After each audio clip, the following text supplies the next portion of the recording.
My wife, Clara, and I engaged in a bitter and protracted battle over the assets during our divorce. It was a war of attrition.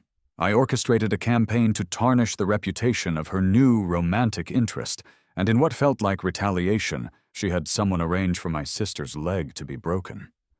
The relentless online vitriol eventually took its toll on her companion, who reportedly fell into a deep depression, and that was the final straw for Clara. She conceded, relinquishing the vast majority of our shared fortune and walking away with almost nothing to her name. On the day we finalized the proceedings at the courthouse, she looked at me with a calm, unreadable expression and posed a question. "Alex, is money truly so important that it justifies all of this?" I responded with a sneer, the words tasting like acid. "If I wasn't pursuing your wealth, what else was there? Your sentimental, laughable version of love." Stepping out of the courthouse into the stark afternoon light, I tilted my head back, gazing at the pale sky through the gaps between my fingers. The messy, high society divorce that had been the talk of the city had finally drawn to a close. A decade of being together, with 7 of those years spent as husband and wife, was over. It felt as though something vital had been forcibly torn from my chest. Clara, perhaps misinterpreting my posture as a sign of sorrow, approached me. She spoke softly, her tone almost coaxing. "Alex, if you're having second thoughts, we can—" But I quickly raised the divorce certificate to my lips, cutting her off. "Stay away from me. The paparazzi are watching." I needed to project the image of a heartbroken but resilient CEO to generate buzz for my company's new product launch, scheduled in just 2 days. The world is filled with broken men, but very few possess the fortitude to rebuild themselves.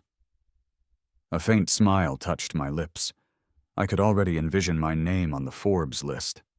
Her apparent concern was utterly wasted on me.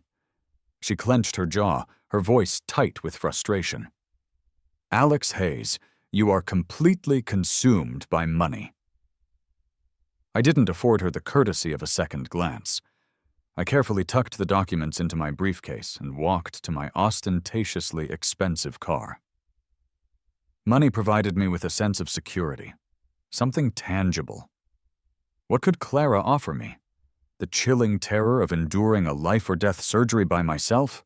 The frantic panic of our son developing a high fever in the dead of night? The sheer desperation I felt when my sister was in trouble, my private jet was denied clearance, and my calls to my powerful wife went unanswered because she was on a plane, heading for a ski trip abroad with her new man? Or the quiet humiliation of learning that the latest bespoke suits from our shared tailor were now being sent to him by default, instead of me, her husband? The name Clara Vance had become meaningless to me. In the top-floor VIP suite of a private hospital, my sister, Maya, was encumbered by a leg cast but still managed to move about with the restless energy of a caged animal. She was giving me a dramatic, animated reenactment of how, while I was at the courthouse, she had barged into the hospital room of that actor Julian and given him a vehement piece of her mind. I was supposed to be the one visiting her, but she insisted on peeling an apple for me. I took a bite before handing her a folder with a slight grin. "This hospital was formerly a subsidiary of Vance Consolidated. It's yours now. Consider it a form of compensation for your injury." Maya's eyes widened in disbelief. She slapped her cast-covered leg with her free hand. "This isn't just any leg. This is my golden leg." Her face lit up with a mischievous excitement. "Brother, does this mean I can march down to the hospital director's office and have him evict that pretty boy actor Julian?" Ever since she discovered that Julian had deliberately used a trivial excuse to call Clara away during my critical surgery, Maya had made it her personal mission to make both of their lives difficult. On the night of my surgery, she had been the only one there for me. Just a teenager then, waiting anxiously outside the operating room for hours on end. She had listened, alone, as the doctor detailed all the potential post-operative complications, her hands trembling with fear, while her calls to Clara went straight to voicemail. Because she was a minor, she wasn't even legally permitted to sign the consent forms for the high-risk procedure. That night, Maya watched me come perilously close to death. The cocky, carefree teenager seemed to vanish overnight, replaced by someone more serious and mature. After my son, Sam, was born, she was the one who took on the bulk of his care, becoming his devoted aunt. Thinking about it still made a lump form in my throat. When my parents died, and Maya, my father's illegitimate daughter, was brought to me, I was an emotional wreck. I was only 15, and having so suddenly lost my parents, I was desperate for a family connection. I had managed to hold back my tears throughout the funeral, but when they placed the 3-year-old Maya into my arms, I hugged her small, fragile body and finally broke down completely. Over the years, she had been an incredible source of strength for me. When I married Clara, Maya moved into the Vance family estate with me, luggage and all, declaring that wherever I went, she would follow. When my marriage began to crumble, she stayed up all night with me, her voice growing hoarse by morning as she implored me to fight for full custody of our son. "Brother," she had said, "it's too lonely with just the two of us in this world. If we had one more person, it would be so much better. Now, my son is also 3. He shows little interest in his mother, is only moderately interested in playing with me, and is completely devoted to his aunt." Thinking of this, I made a promise to Maya. "Maya, trust me. I will make Clara pay tenfold for what was done to you." Maya rubbed her nose, a flicker of guilt in her eyes. Just as she was about to say something, a soft knock came from the door. My executive assistant, Daniel, walked in. "Mr. Hayes, Miss Vance requests that Miss Hayes come downstairs to offer an apology to Mr. Croft." Maya immediately bristled like an agitated cat. "Apologize? To that actor? Has my former sister-in-law lost her mind?" I cleared my throat pointedly. Maya quickly corrected herself. "Right, ex-sister-in-law." Daniel calmly provided the context. After Miss Hayes left his room this morning, Mr. Croft was rushed to the emergency room. I recalled her mentioning she'd arranged for someone to toss a snake onto Julian's bed. This was becoming a complication. I wondered if Clara had already checked the security cameras and secured the footage. Maya flopped back onto the bed, displaying a complete lack of concern. "Worst case, she can have my other leg broken," she said with an air of theatrical resignation. "I'll be fully recovered in 3 months anyway." I didn't allow Maya to go downstairs. I went in her place. The VIP suite on the top floor of this hospital had originally been reserved for Julian. At that time, Clara was refusing to grant me a divorce, and I was secretly hoping their relationship would intensify, prompting her to finally let me go. I simply chose to look the other way. Not long after, however, Clara had someone injure Maya, so I used my influence to force the hospital to clear out the VIP suite for her. Clara must have felt a pang of guilt about Maya's injury because she didn't protest. She just had the hospital prepare the entire floor below for Julian. But that was the past. Now, this hospital belonged to me, part of the divorce settlement. Unwelcome individuals had no right to be on my property, causing a disturbance. When I arrived at the hospital room, a bodyguard blocked my path, but I could still hear Clara's furious voice from inside. "How long do you intend to continue this charade? My patience is wearing thin, you'd better—" Her sentence was interrupted by the bodyguard's knock. I clicked my tongue in disappointment. A momentous occasion like a divorce, and this pathetic couple was arguing instead of celebrating their newfound freedom? The door opened. When Clara saw me standing there, a flash of panic crossed her features before she quickly composed herself into her usual cool demeanor. I crossed my arms, lifted my chin slightly, and said in a cold tone, "Miss Vance, I understand you wish for my sister to come down and apologize to Mr. Croft?" Clara's brow furrowed. "Apologize?" She glanced behind her, then seemed to drop the subject. "The hospital is now under Maya's name. I will arrange for Julian to be transferred to City General as soon as possible." I was genuinely disappointed by her reasonable response. I had been hoping for a major confrontation, a chance to escalate the situation, perhaps even physically lash out at them both.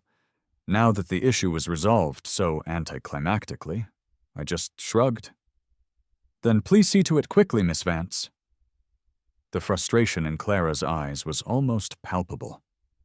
She said in a low voice, "Alex, I've given you everything you wanted. Can't you at least speak to me with some civility?" I looked at her, feigning shock. "You had someone break my sister's leg, and you have the audacity to ask me for civility? My God, did you discard your moral compass along with your sense of shame?" Clara fidgeted with her silk scarf, her voice tinged with weariness. "Alex, I have told you numerous times, I did not have anyone break Maya's leg. I know what she means to you. Why would I ever harm the only family you have left? I couldn't get away that day, so I asked Sarah to go talk some sense into her. I had no idea she would become physical." I cut her off.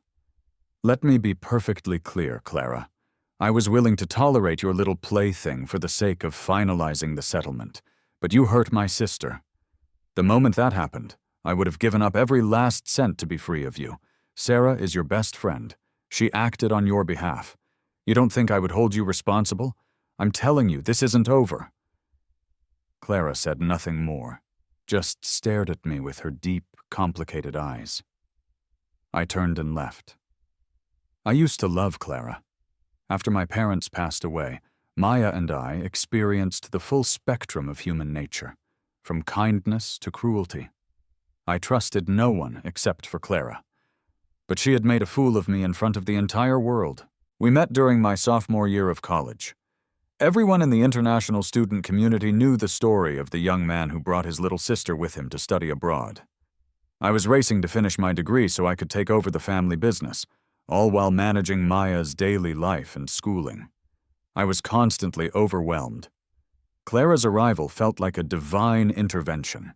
She was a rising star in the world of finance, incredibly popular with the students, and the university had to exert considerable effort to get her to deliver a guest lecture. After her talk, I seized the opportunity, pursuing her to ask a series of questions. Her assistant was already trying to usher her away, and I thought I had missed my chance. But instead, she took down my contact information, and, after a late meeting that night, patiently answered every single one of my questions over the phone. As we became better acquainted, she not only offered me invaluable advice on business management, but, after learning about my circumstances, she began taking Maya out to do things that young girls enjoy. She said that a girl needs the guidance of a mature woman as she grows up. She provided Maya with the kind of companionship a mother would. For a long time, Clara was like a combination of a sister and a mother to Maya, someone incredibly special. That's why, when she was unfaithful, it didn't just hurt me. It wounded Maya deeply as well. The gratitude I once felt for her curdled into a burning hatred. A few days later, my company launched its new product line, and it was an overwhelming success. The entire city was captivated by my story. The headlines in the business sections were all, "Young Entrepreneur Alex Hayes," not Mr. Clara Vance. I was incredibly grateful to myself for never abandoning my career, even after I had married into wealth. At the film festival a month later, movie stars of every generation walked the red carpet adorned with watches from a brand under Hayes Industries, creating a stunning display. As an investor, I also attended the after party. I wasn't surprised to see Julian there. He had started his acting career at a young age, but had never achieved significant success. Then he met Clara, and she single-handedly propelled him to A-list celebrity status. What I didn't expect was that the watch he was wearing that night was my very first creation, from when I was 20. It was a platinum watch I had personally designed, which Clara had then commissioned a master craftsman to create. I had worn it at my wedding. On our wedding night, Clara had carefully put it away in a safe, saying we would take it out on our golden anniversary and have a second wedding ceremony. They truly knew how to disgust me. Julian noticed the shift in my expression and smiled triumphantly. He approached me, his long fingers stroking the watch's face. "Mr. Hayes, what do you think of this watch?" he asked, feigning distress. My agent said he was unable to borrow any accessories from Hayes Industries, so Miss Vance graciously let me use this piece from her personal collection. Everyone around us turned to look. I simply smiled. I handed my champagne flute to a passing waiter, pulled my phone from my suit pocket, and dialed Clara's number. She answered quickly, her voice sounding almost pleased. "Alex, you're calling me?" I took a deep breath and said calmly, "Clara, I don't care where you are. Get to this banquet hall within the next 10 minutes. I'm just giving you a heads up that I'm about to lose my temper. Don't forget to call for an ambulance." I hung up and tossed my phone to the waiter as well. The color drained from Julian's face. "Alex Hayes, are you insane? You're going to start a physical altercation in front of all these people? Aren't you afraid Hayes Industries stock will plummet tomorrow?" I slapped him across the face, silencing him. "I genuinely don't understand it. A powerless, thoughtless actor like you sees an industry titan like me, and your first instinct isn't to retreat? You just have to keep provoking me, don't you?" Julian stumbled and fell to the floor. The hall went completely silent. I rolled my wrist, grabbed him by the collar, and hauled him back to his feet, slapping him again. A drop in stock price? Trust me, after tonight's story, ex-husband's epic showdown with vicious paramour, the entire internet will be singing my praises. I only tolerated your existence to help expedite my divorce. Now that I'm free of that wretched woman, Clara, do you really think you mean anything to me?" He was trembling, covering his face, afraid I would strike him again. But the look in his eyes was filled with hatred, and for a moment I thought he might have some trick up his sleeve. In the end, however, he said nothing. I scoffed, squatting down beside him. I gently removed the watch from his wrist and patted his cheek. "The trash that Alex Hayes discards can only be disposed of by me. You've sullied my belongings. Tell Clara I'm adding this to her debt." Just as I finished speaking, the doors to the hall burst open, and Clara rushed in. She glanced at me, then went directly to Julian's side and helped him up. "If you've had your fun, go home," she scolded him in a low voice. Julian's face was a mess of tears. Any other time, Clara would have already been berating me. But this time, she ignored Julian and stared straight at the watch in my hand. Seeing that she seemed to understand what had provoked me, I gave a cold laugh. "All right, isn't he supposed to be suffering from depression? You should take him to the hospital." I retrieved my phone from the waiter, exchanged a few pleasantries with some acquaintances, and left. Clara chased after me as I was getting into my car. She grabbed my wrist, her voice frantic. "Alex, I didn't know." This was the first time since Julian had entered our lives that she had abandoned her little lover to explain herself to me first. How utterly pathetic. I pulled my hand away. "It doesn't matter anymore," I said indifferently. "I was going to have this thing destroyed anyway." Clara's face went pale. "Alex, believe me, I truly didn't know. You already gave me the watch, so it's mine. Please, let me handle it." I gave her an emotionless look. "You always kept this watch in your personal safe," I said sarcastically. "Tell me, Clara, who could possibly open your safe without your knowledge?" She pressed her lips together, unable to answer. I opened the car door and slid inside. As the car slowly pulled out of the parking lot, I saw in the rearview mirror that Clara was still standing there. She actually looked devastated. I shook my head and asked my assistant, Daniel, who was in the front seat. You know, when I was in the hospital after that major surgery, she didn't even look this upset when she finally showed up the next day. Why does she look like her world is ending over a watch? Daniel, calm as ever, pushed up his glasses. Mr. Hayes, perhaps Miss Vance feels that if you destroy this watch, with its special meaning, there will truly be no chance for the two of you to reconcile. I shuddered.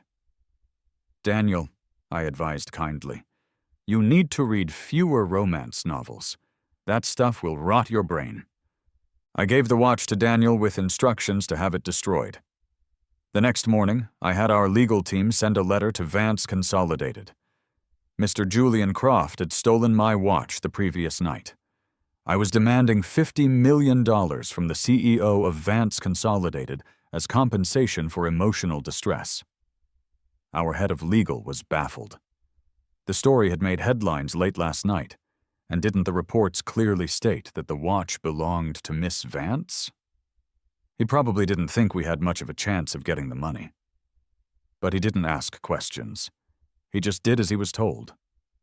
To everyone's surprise, less than 2 hours after the letter was sent, $50 million was wired to my personal account. I sneered inwardly.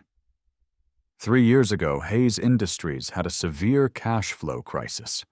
I went to Clara for help. She had initially agreed to invest, but after a meeting with Julian, she backed out. That day, I locked myself in my room, finally accepting the harsh reality that the only person in this world who could save me was myself. That night, I went back to the old Hayes family estate, gathered the antiques my father had collected, and went to an old family friend for a loan. I was completely alone back then. But now, for Julian's sake, Clara was certainly quick to produce the funds. I called Daniel into my office. Give me an assessment. If I decide to blacklist Julian and go head-to-head with Vance Consolidated, what are my chances? Daniel adjusted his glasses. Mr. Hayes, although Miss Vance transferred a majority of her assets to you, she is still highly respected in the industry. The divorce has had little impact on her reputation, status, network, or resources. Against an ordinary person like Mr. Croft, you hold all the power. But against Miss Vance, you're still at a disadvantage. It wasn't easy to get Hayes Industries where it is today. I would advise you to be patient for now. I waved my hand, dismissing him. Just as he reached the door, I spoke again.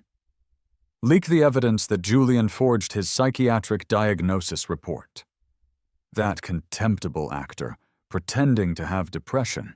When did the standard for a depression diagnosis become so low? If I hadn't needed it to finalize the divorce smoothly, I would have exposed him long ago and let them tear each other apart. A week later, I received an invitation from the Booth family of Northwood. Mrs. Booth was turning 60, and the family was inviting the city's elite to celebrate. I smiled.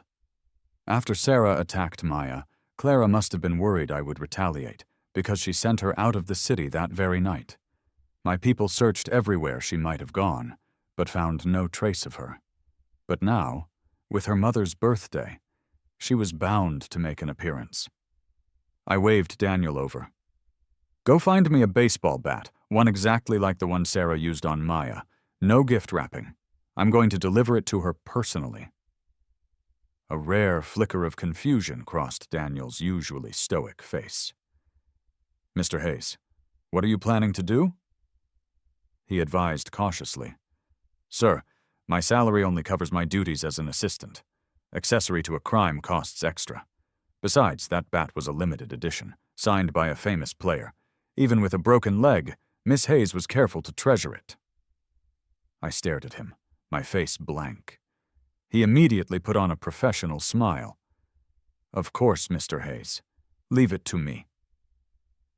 On the day of the Booth family's banquet, I arrived in a bespoke suit, outshining every other guest, another free advertisement for my own designer brand.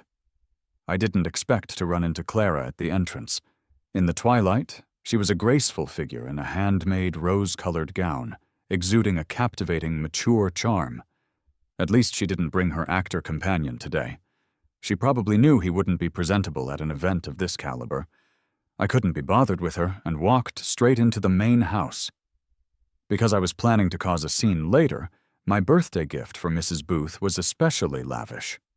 So lavish, in fact, that even Clara, who presented her gift after me, looked surprised. Mrs. Booth beamed, taking my hand and inviting both me and Clara to open the dancing. "I'm getting old," she said lovingly. "I just love watching you beautiful young people dance." I was about to refuse, but then I remembered that I was planning to break this kind old woman's daughter's leg later. I might as well let her be happy for a little while. When the music started, Clara and I took our places in the center of the dance floor. Every step, every turn was so perfectly synchronized it was irritating. I was born into wealth, learning calligraphy at 3 and piano at 4. But I could never dance. Before my college graduation, it was Clara who took the time to teach me for the graduation ball. She even converted a spare room in her house into a dance studio for the purpose. That day was also Maya's birthday, so I left after learning for a bit. Halfway home, I realized I had forgotten Maya's gift and rushed back to Clara's house. The villa was dark, but on the second floor, in the dance studio, Clara was dancing a tango all by herself. She was completely absorbed, every movement radiating an intense, dangerous energy. It was sexy and passionate, yet full of aggression. It struck me then that this was her true self. If my feelings for her before had been more about respect and admiration, that was the moment I fell in love with her. That's why, later, when she stood by Julian time and time again, I always told myself she must have her reasons. I forgave her too many times, until all my love was worn away. As the dance ended, Clara spun me out of the crowd and away from the ballroom. The moment we were outside, I yanked my hand away. "I'm in a foul mood. I suggest you don't provoke me right now." She grabbed my arm again, pulling me to a secluded corner of the garden. With no one around, Clara's voice was tight with restraint. "Alex, can you please just—" I cut her off immediately. "No. Clara, whatever you're about to ask, don't. Just save it. I will never again agree to anything you want." I composed myself and turned back, only to see her head slightly bowed, a storm of pain in her eyes. It was as if some hidden emotion was about to crush her. I let out a breath and said, calmly, "Miss Vance, no one gets away with crossing Alex Hayes. That's right. I was the one who leaked that Julian was faking his depression. You're his backer, so of course you can protect him. But I'm not that helpless little boy I used to be. Alex Hayes is my own greatest backer, so put a leash on your dog and don't let him get in my face again." Clara's hands, hanging at her sides, clenched into fists. She rarely showed her emotions so openly. If we really got into a fight, I wasn't sure I could win. I was about to leave when she spoke in a low voice. "Did you think I came to see you because of Julian? Alex, if I told you that you've always been the only one in my heart, would you believe me?" I rolled my eyes. "Miss Vance, are you trying to make me die of laughter so you can get the money back? Do you have any idea how much blood I lost on that operating table? Do you even know what acute sepsis is? Do you know how scared I was when Maya got into trouble in East City? Do you know what kind of slow, agonizing torture it was for me to watch you stand by your lover time and time again, crushing my hope? I couldn't take it anymore. I slapped her hard across the face. I hit her so hard my own palm went numb. Can you just give me the old Clara back? If you don't love me, then don't love me. Why did you have to use someone else to torment me? Am I that worthless to you?" The slap I had been wanting to deliver for so long finally landed tonight. But I just felt exhausted. Without another look at Clara, I turned and walked away. When I got to the parking lot, my men already had Sarah cornered. I'd had them lure her out using Clara's name. To her credit, even knowing it was a trap, she still came. The Booth family bodyguards were standing at a distance. When I arrived, Sarah was yelling, "Stay back! This is my debt to pay and I'll pay it myself." I didn't waste words. I held out my hand. Daniel handed me the baseball bat.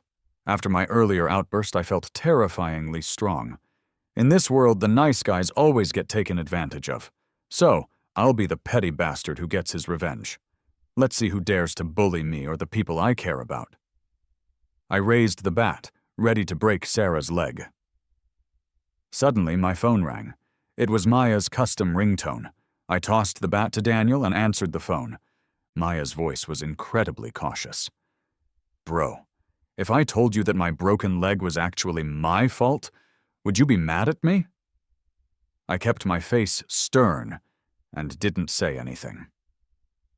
Maya immediately spilled the beans. I was so angry that day I started the fight. Sarah did hit my leg, but she didn't break it. After she left, I was worried the injury wasn't serious enough for you to finally decide to divorce my ex-sister-in-law, so I hit it again myself. Bro, I was scared. You and her were fighting so hard over the assets, neither of you would back down. I was afraid you couldn't let her go. But I could see you weren't happy at all back then. I didn't want you to be tangled up with that trashy couple anymore. I just want you to be happy, bro. I hung up and looked at Sarah. There wasn't a trace of guilt on her face. She had probably figured out the truth. After all, she knew how much force she'd used. She was Clara's best friend, and she had watched Maya grow up. Otherwise, Clara would never have asked her to talk some sense into Maya. It's true what they say. The bystander sees all. Just how much of a failure was my marriage that my own sister and my wife's best friend both wanted us to get a divorce as quickly as possible. I took my keys and drove back to the old Hayes family estate by myself. After I got married, Maya and I moved out. Maya didn't care where she lived, but this place meant the world to me. This was where I grew up. Every tree, every blade of grass held memories of me and my parents. After I gave up on Clara, I stored everything related to our relationship here. In my mind, I had separated the Clara who made my heart race when I was young from the Clara who disgusted me after she met Julian, so I had subconsciously held on to the mementos from when we were in love. I always wanted to prove that she had once loved me sincerely and passionately, that I hadn't lost completely. But it turned out the entire relationship was a mistake from the very beginning. That night, I destroyed the last of my memories with Clara. The first texts she ever sent me. The gifts she gave me when she was pursuing me. The time Maya was bullied at school and Clara got into a fight for the first time in front of me. I had secretly saved the security footage. Expired passports filled with stamps from all the countries we had traveled to together. The guest signature board from our wedding. Every little thing. It should have all been erased long ago. The next day, the official Hayes Industries account posted on X.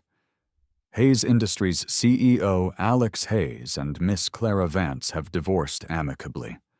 All legal proceedings have been completed without dispute. Mr. Hayes will no longer be answering any questions regarding Miss Vance in any public forum. I gave Daniel my instructions. All businesses under Hayes Industries are to scale back cooperation with Vance Consolidated. Sell my shares in Vance Consolidated, give Clara the first right of refusal. And from now on, if Clara wants to see our son, Maya will go with them. I won't be present. Don't forward any of her calls to me. A flicker of surprise crossed Daniel's usually unflappable face. Mr. Hayes, Vance Consolidated is growing rapidly. Isn't selling the shares now a bit of a loss? I kept my eyes on the document in my hand.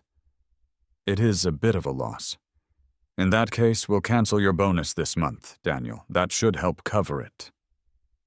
Daniel left with a look of utter despair. I worked late that night.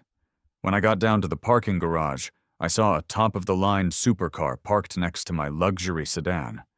Daniel looked nervous.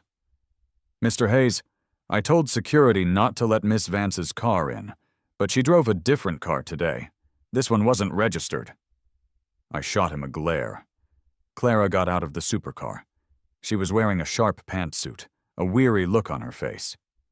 "Alex, we need to talk." I glanced at my watch. 5 minutes, I said flatly. "We can talk right here." She opened her car door. "It's important. Let's at least talk in the car." I didn't move, just waited. Clara looked at Daniel. Daniel didn't move either. She finally sighed and spoke. "Daniel, if a word of what I'm about to say gets out, the market value of Hayes Industries will drop by at least $5 billion tomorrow. So right now, go stand by the elevator and make sure no one comes over." Daniel glanced at me. I nodded. He turned and walked away. Clara came to my side, took a deep breath, and said tiredly, "Alex, Julian is your brother. Your full-blooded brother." Seeing no reaction on my face, she knew I didn't believe her. She stepped closer and whispered, "Shortly after we got married, your father's lawyer found me and gave me the will he had prepared. Your father didn't just have Maya. Julian was his illegitimate son, raised abroad. His mother was the true love of your father's life. Your mother and Maya's mother, they were both just substitutes for her. Your father wrote his will when he was 40. If anything happened to him, you would take over Hayes Industries. But when you turned 25, you were to hand the company over to Julian. The reason I put up with Julian was because I made a deal with him. I would give him wealth and resources equivalent to Hayes Industries, satisfy his demands, and in return, he would take this secret to his grave." I stared at her in shock. I couldn't accept it. The father who had doted on me my whole life had only ever seen me as a tool. The love between my parents was all a lie, and the woman I shared my bed with had hidden it all from me, claiming it was for my own good. All my years of grief, pain, and longing felt like a sick joke. Julian.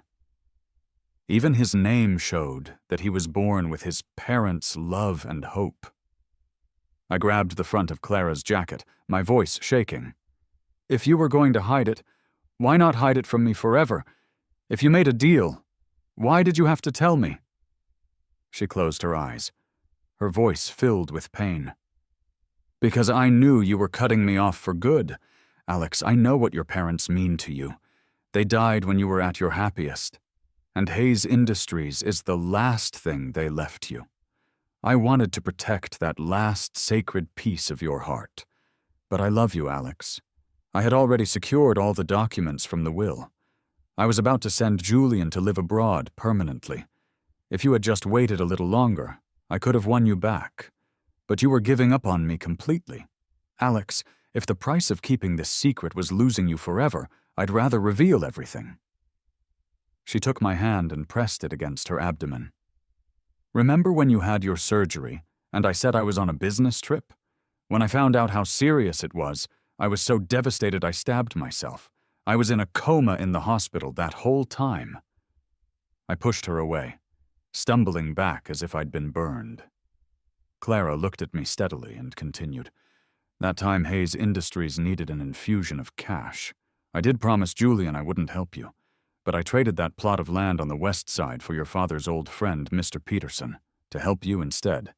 Alex, did you really think that after your father died, those old corporate sharks would still care about old friendships? And when Maya got into trouble in East City, I didn't take Julian abroad to go skiing. I took him to destroy the backup copies of the video recording of your father signing that will—" The repressed agony in her eyes was like a knife plunging into my chest. I couldn't listen anymore. I felt weak and started walking towards my car. But after just 2 steps, everything went black, and I collapsed. I woke up in the middle of the night, in my own bed. Maya was sitting by my side, her eyes swollen like walnuts. When she saw I was awake, she started wailing like a tea kettle. "Alex, even though me and that actor Julian are both illegitimate, I'm one of the good ones. I'll always be on your side, so please don't hate me." My head was throbbing. I lifted my hand, and she immediately leaned down, rubbing her head against my palm like a cat. "Don't worry, bro. That Julian guy won't get anywhere. You've been running Hayes Industries for years. It's not like one little will from Dad can just hand it over to someone else. If he wants to fight for the inheritance, then I will too. We're both illegitimate. Who does he think he is? I'll fight for all of it and give it all to you." I didn't know whether to laugh or cry. The only good thing my father ever did in his life was probably having Maya, this little angel, and sending her to me. Seeing me smile, Maya asked in a small voice, "So, are you going to forgive my ex-sister-in-law?" I glanced at the shadow in the crack of the doorway and paused. Then I shook my head. "Have you forgotten what a wreck I was during my surgery?